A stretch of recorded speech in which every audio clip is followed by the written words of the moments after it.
꿈이 있었습니다. 첫 번째는 미국 이민이었고요. 두 번째는 세계 배낭여행이었어요. 아메리카 대륙하고 아시아 대륙이 바뀌어 있죠. 이 지도에 꽂혀 있는 핀들이 제 마음속에 보석입니다. 로스앤젤레스를 떠나서 태평양을 넘어서 세계 일주 부부 배낭여행을 출발해서 첫 번 기착지는 대한민국 나의 주국이었습니다. 돌아본 곳은 제주도, 부산 자갈치시장, 해운대, 강릉 경포대, 속초, 추풍령, 직지사, 대전, 영흥도, 소래포구 한 달을 머물고 이번에는 중국으로 이전합니다. 대국이었죠.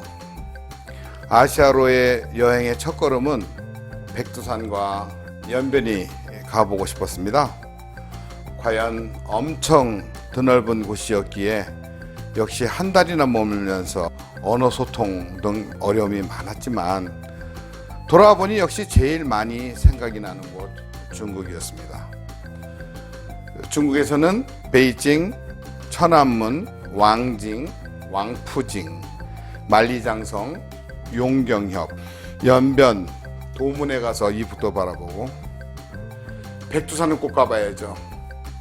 택시를 대절해가지고 연변에서 백두산을 돌아보았고 용정 일송정풀송 용전 그 다음에 여기서 운남성으로 갑니다. kunming이라고 그랬죠. 운남성은 중국의 하와이라고 합니다. 그렇게 계절이 따뜻하고 해서 굉장히 유명한 것이죠. kunming 운남성에 가서 리짱구청, 나리, 그 다음에 수허구청, 그리고 호도협을 거쳐가지고 샹그릴라로 넘어갑니다. 샹그릴라에 가서 그 야딩설산, 따오청이라는 데 가서 야딩설산하고 여기 쓰촨성을 거쳐서 쓰촨성에서 거쳐서 중국 여행을 마치고 태국으로 넘어오게 됩니다. 원래 계획은 중국에서 러시아 횡단 열차를 타고 몽골을 거쳐가지고 모스크바의 상트피터스부르크 그리고 유럽을 돌고 동남아를 나중에 돌려야 했으나 계절적으로 맞질 않더라고요. 그래서 따뜻한 동남아를 먼저 택했습니다. 태국은 7년 전 파타야 관광으로 이미 다녀왔지만 이번에는 카오산 로드가 궁금하더라고요.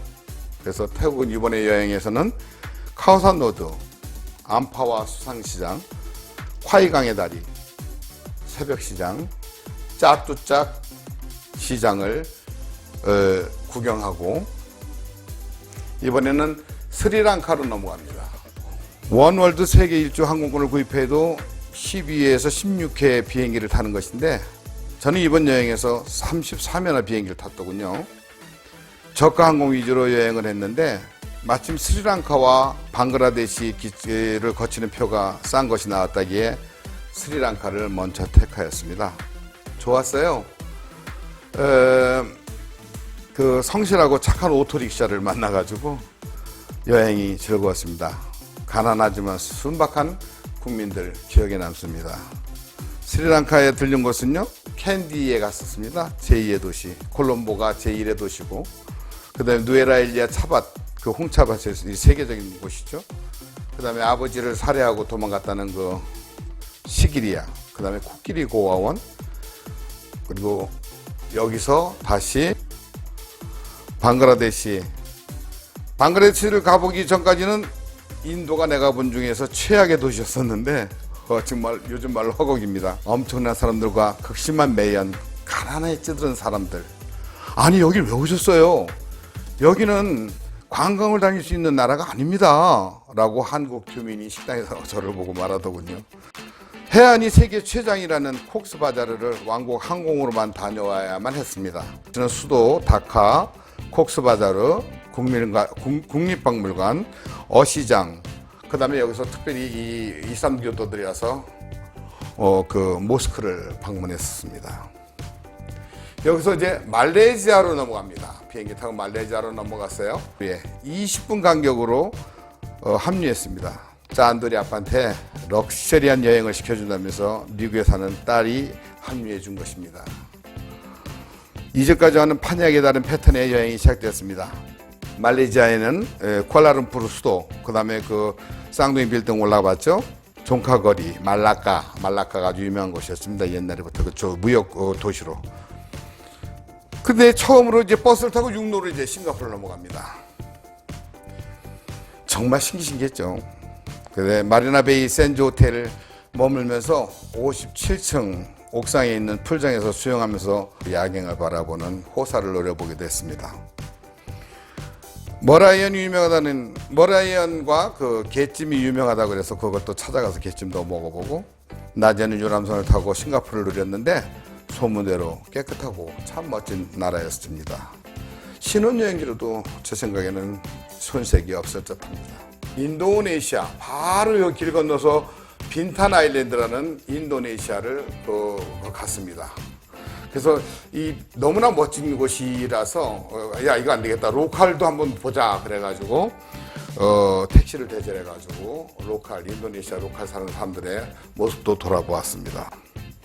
자, 여기서 인도네시아에서 바로 몰디브로 놀러 옵니다. 스리랑카 그 아래쪽에 붙어있는 아름다운 섬나라, 젊은이들이 꿈꾸는 최고의 신혼여행지로 꼽는 몰디브로 날아간 거죠. 탤런트 이병헌이 신혼여행을 즐겼다는 클럽 매드 칸이라는 데서 환상적인 휴식을 즐겼고요. 옆에 호라섬이라는 원주민들의 참치잡이 배에 따라가서 온종일 참치잡이를 몰두하여 만선으로 밤에 돌아왔는데, 흐드러진 참치를 회쳐서 먹느라 와사비를 너무 간절하게 찾아서 와사비맨이라는 호칭을 얻었고, 일약 괴짜 외국인으로 소문이 파다하게 났습니다. 훗날 자기네 집으로 와서는 공짜로 얼마든지 머물다 가라는 주민들의 기뜸도 많이 받았습니다. 일주일간의 몰디브 여행을 마친 후 다시 쿠알라룸푸르를 통해서 한국으로 딸들은 가고 우리는 베트남 하노이로 갔습니다. 아쉬운 작별이었죠. 딸의 효도가 참 고마웠습니다. 그 코광을 공짜로 했으니까요. 베트남에서는 그 하노이에서 그 하롱베이, 중국 국경 가까이 있는 사파에 가가지고 고선족 소수민족이 사는 모습도 보고, 다낭에서 합류해서 호이안, 그다음 후에 왕궁 돌아보고 역시 아쉬운 이별을 하였습니다. 베트남 중부 후에에서 버스를 타고 라오스의 수도 비엔티안, 그다음에 비엔티안에서 버스를 타고 방비행에서 루앙프라방, 다시 비엔티안으로 돌아와서 미얀마행 비행기를 타기 위해서 기차로 태국으로 돌아왔습니다. 라오스, 한국분들이 무지하게 많이 여행을 오더이다. 배낭여행의 천국이라는 방비행에서는 카야킹도 즐기고 블루라군의 몸도 달고 보고 루앙프라방의 새벽 탁발도, 그리고 꽝시 폭포도 보았습니다. 여행자들의 천국이라는 명성은 그냥 생긴 게 아니더라고요. 오토바이를 8시간 빌리는데 $7, 좋은 호텔이 아침 주고 $20, 싸죠. 라오스에서 이번에는 미얀마로 달려갔습니다. 목탁 소리에 잠을 깨서 잠을 설칠 정도로 정말로 불교의 나라였습니다. 이들의 국보 1호인 쇠다곤 파고다는 금과 보석으로 탑에 되어 있었고요. 아주 특별한 여기서 인내호수를 기차를 타고 달려갔습니다. 제 기억 속에 최악의 기차였고, 여기서 인내호수 들렸다가 만달레이를 통해 가지고 우베인 다리, 목조 건물은 가장 길다는 만달레이를 돌아보았습니다. 이번에는 캄보디아로 넘어갔습니다. 동남아 다녀온 곳 중에 한 번 더 가라고 한다면 저는 주저없이 달려갈 수 있는 곳이 캄보디아입니다. 푸놈펜의 그 킬링 필드, 그 다음에 그걸 보면서 정말 경악했죠. 세계 최대의 담수 똔네삽을 총알처럼 빠른 배로 7시나 달려서 시엠립에 가서 거기서 앙코르와트를 구경했습니다. 엄청난 부자의 나라, 국왕이 나라를 다스리는 곳, 전 국민 무료 교육, 무료 의료 혜택, 외국 유학생들에게까지 장학금을 주고 연초에는 국민들이 왕궁으로 세배를 간다네요. 학창시절에 미리 알았다면 나도 브루나이로 갔을걸. 유일한 한식집 서울식당의 사장님이 단지 한국인이라는 이유 하나만으로 가게를 남편에게 맡겨두고 만난 것도 사주시고 이름도 안 가르쳐 주셨던 분이 이곳에서 만났습니다. 여기에서 필리핀으로 넘어옵니다. 필리핀으로 넘어갔습니다. 거기서 마침 한국의 절친 부부 두 쌍을 초청했습니다. 그래서 세 친구들 부부가 세 쌍 너무너무 즐거웠던 것입니다. 세부의 그 보홀, 정말 바다가 몰디브에 못지 않았습니다. 교통이 체증이 너무 심해서 아바호행 비행기를 세부에서 놓쳤던 아픈 기억이 있습니다. 사람들이 정겨운 다시 그리운 섬나라입니다. 아시아를 전부 다 돌고 두바이를 거쳐서 중동을 가게 됩니다. 석유 부자의 나라에서인지 스케일이 남달랐습니다. 버스 정류장마다 에어컨이 빵빵하고 세계 최고의 빌딩, 쇼핑몰 입구에는 공룡의 화석이 통째로 주례를 틀고 있었습니다. 수족관도 내가 본 것 중에 최대, 그 대신 물가가 후덜덜했습니다. 그때 생수 한 병에 7,000원인가? 결국 너무 아까워서 안 사 먹었습니다. 그리고 여기서 두바이에서 고향 친구들과 이별하고 나는 본격적으로 중동 성지 순례길로 접어들었습니다. 두바이에서 본 곳은 시내 관광, 보우팅, 버즈 알 아랍 빌딩, 현재 세계 최고 빌딩 162층 버즈 칼리파 빌딩을 가보았습니다. 우리가 이집트에 도착했을 때는 무정부 상태였습니다. 나라가 어지러우니까 관광 종사자들의 바가지 상원과 교활함은 극치를 이루고 있었어요. 엄청난 관광유산임에도 관광 인프라가 전무하다시피 교통은 거의 택시를 대절하여 다녀야만 했습니다. 성경 출애굽기에 나오는 바로왕이 미이라를 눈으로 확인하고 투탕카멘 마스크 유명하죠? 예수 피난교회, 그리고 룩소르로 내려가서 카르낙 신전, 사만하라스, 예수 피난교회, 쓰레기 마을을 돌아본 정말 엄청난 성지 순례의 일부분이었습니다. 자, 이번엔 요르단으로 가봤습니다. 이집트에서 요르단의 암만공항에 도착해가지고 세계의 보물 페트라, 정말 대단한 것이죠. 요르단의 보물 이럽니다. 관광했고 세계에서 가장 아름다운 붉은 사막 와디럼, 출애굽한 유대인들이 40년간 광야 생활을 한 곳으로 와디럼을 수성한다는데 정말 100배 공감합니다. 베두인 텐트에서 비박을 하면서 쏟아지는 많은 별미를 보았고 몸이 둥둥 뜨는 사해와 신비한 온천 폭포, 알렉산더 대왕의 유적이 세상에서 가장 잘 보존되어 있다는 제라시, 친절했던 암만 사람들, 버스로 이스라엘로 넘어갔습니다. 그토록 원했던 이스라엘 성지순례에 오를 수 있다니, 공생의 기간까지 자라신 나사렛 마을, 많은 이적과 전도의 기적을 행하셨던 갈릴리 호수, 지금도 생각하면 감동의 쓰나미가 밀려옵니다. 이스라엘에서는 비아돌로로사, 통곡의 벽, 예수 승천교회, 주기도문교회, 감난산, 베다니, 나사렛 마을, 갈릴리 호수를 은혜롭게 돌아보았습니다. 아시아와 유럽의 관문 터키로 넘어갑니다.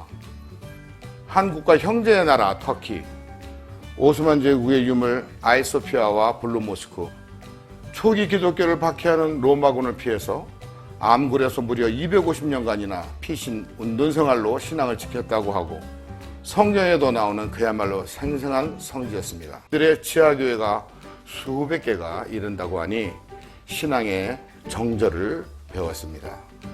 파무칼레를 거쳐서 이즈미르에서 그리스 아테네로 날아갔습니다. 그리스 아테네에 내리니까 우와, 그야말로 도시 전체가 유적들로 꽉 차 있습니다. 근대 민주주의의 발상지, 올림픽의 근원지, 아크로폴리스, 파르테논 신전, 그리스 신화의 산실, 일찍 페리를 타고 온정이를 달려 카란데에 꼭 등장하는 산토리니에 도착했습니다. 눈부시게 아름답고 지중해의 동화 같은 백과 청의 조화, 내 손주들에게 꼭 권하고 싶은 신혼여행지. 그리스 참 대단했습니다. 오스트리아, 비엔나로 날아갔습니다.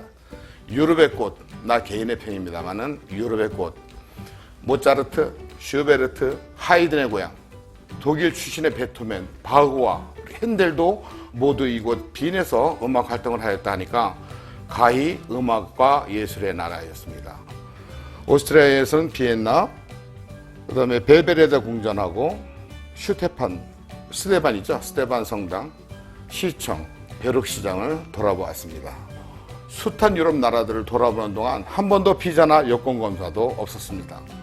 바로 유로존의 쉥겐 조약 때문이었죠. 프라하, 정말 동화의 나라였습니다. 실제로 미국의 디즈니랜드가 이 프라하 도시를 벤치마킹 하였다 하니까, 그래서 체코의 여행은 그 프라하 정말 멋졌고요. 프라하, 까를교, 그리고 대궁전 돌아보고 이번에는 독일로 넘어갑니다. 대단한 나라였습니다. 남북으로 분단된 조국에 살았기에 베를린 장벽이 무척 보고 싶었었습니다. 감회가 새롭더군요. 조국 통일을 염원해 보았습니다. 체코에서 버스로 베를린으로 왔지만 두 번째 독일은 크루즈 관광으로 함부르크에 내려가지고 김치찌개를 먹다가 크루즈를 놓쳐가지고 기차를 3번 갈아타면서 독일에서 덴마크 코펜하겐까지 고생 쫄쫄하면서 배를 잡아탄 경험이 있는 특별한 경험을 한 베를린과 함부르크였습니다. 요들송의 나라 스위스, 특별히 융프라우, 대단했습니다. 상공에서 바라다 보이는 모습 특이했는데 융프라우는 유럽 여행의 백미였죠. 자연관광으로는 이보다 멋진 것은 없을 듯합니다. 경비는 뻑 소리 나게 들었지만 감동 그 자체입니다. 갑자기 정말로 요들송이 부르고 싶어집니다. 스위스 융프라우에서 기차로 이태리 밀라노에서 난생 처음 소매치기를 당했습니다. 산타루치아역에서 내리니 곧바로 물의 도시 베네치아, 트레비 분수, 바티칸 박물관, 레오나르도 다빈치의 꼬박 4년 5개월간의 역작 천지창조의 천종화는 감히 돈으로 환산하지 못할 보물이었습니다. 이태리는 밀라노 두오모 성당, 베네치아에서의 곤돌라, 로마 교황청, 트레비 분수를 보고 이번에는 로마에서 크루즈 여행을 택하여 세계 여행을 마무리하기로 하였습니다. 승객 2,400명, 승무원 900명의 초대형 미국 선적 홀랜드 아메리카호였습니다. 15세기 남아메리카 대륙을 거의 다 잡아삼켰던 스페인, 작은 지방 해안 도시 까르티헤나에서는 데모가 한창이었고요. 아프리카의 모로코와 스페인의 길목에 아주 작은 영국령 지브랄타, 비틀즈의 존 레논이 신혼여행을 갔었대요. 평상시에는 차들이 통행하다가도 비행기가 이착륙할 때만 통제해서 엄청 가까이에서 볼 수 있었던 세계에서 제일 작은 공항이 기억에 남습니다. 포르투갈로 넘어갔습니다. 같은 시기에 남미의 거대 대륙 브라질은 포르투갈이 섭정하였죠. 리스본의 옛 용화는 지진과 전쟁으로 역사 속에 묻혔지만 수도 리스본은 샌프란시스코와 많이 닮아 있었습니다. 언덕과 골목을 누비는 전차하며 그리고 골든게이트까지 유서 깊은 관광지였습니다. 영국 수백 년 역사의 온천마을 베스는 과거 대영제국의 영화를 유추하여 보기에 부족하지 않았습니다. 존 왕의 실종으로 대헌장이 제정된 유명한 살리스베리 대성당, 그리고 미국의 오바마 대통령도 둘러보았다는 세계 7대 불가사의 스톤힌지를 둘러보았습니다. 중세 유럽의 육중하고 묵직함이 고스란히 살아있었던 벨기에는 맥주가 수십 종이 넘어서 깜짝 놀랐습니다. 휴양도시 째브리에서 벨기에를 관람했습니다. 그리고 에스토니아로 넘어갔습니다. 하룻밤 자고 아침에 도착해보니까 아름다운 낭만의 도시 탈린에 도착해 있었습니다. 비가 쏟아지는 도시였지만 나름 운치가 있었던 멋진 도시였습니다. 도스토옙스키와 솔제니친의 이반 데니소비치의 하루로 정말 가보고 싶었던 익숙한 러시아, 제정 러시아 때의 수도를 감명 깊게 돌아보았습니다. 러시아 상트피터스부르크 혹은 미국말로는 세인트 피터스버그 가서 여름 궁전을 정말 감명 깊게 바라보았습니다. 핀란드로 넘어갔습니다. 술록의 나라답게 술록 모피를 수북이 쌓아놓고 팔던 상점과 고색 창연한 도심이 정말 멋졌던 곳 헬싱키에서의 한나절을 보내고 핀란드 여행을 마감하였습니다. 해양나라답게 바다에서 스톡홀름까지 정말 크루즈로 들어가고 수 있었는데 오밀조밀한 아름다운 섬 사이사이를 유구한 해양 유물도 대단했습니다. 스톡홀름, 스웨덴 대단한 여행이었습니다. 덴마크, 안델센, 동화의 나라에서 인어상을 보았고 아무 데서나 풍덩 바다로 빠져들 수 있는 선진 복지의 해양도시 다 왔습니다. 여기서 세계여행을 마치고 대서양을 건너서 로스앤젤레스로 집에 8달 8일 만에 도착하였던 것입니다. 이로써 아시아와 유럽과 중동 이 세 대륙을 거치는 세계여행을 이렇게 해서 마쳤습니다.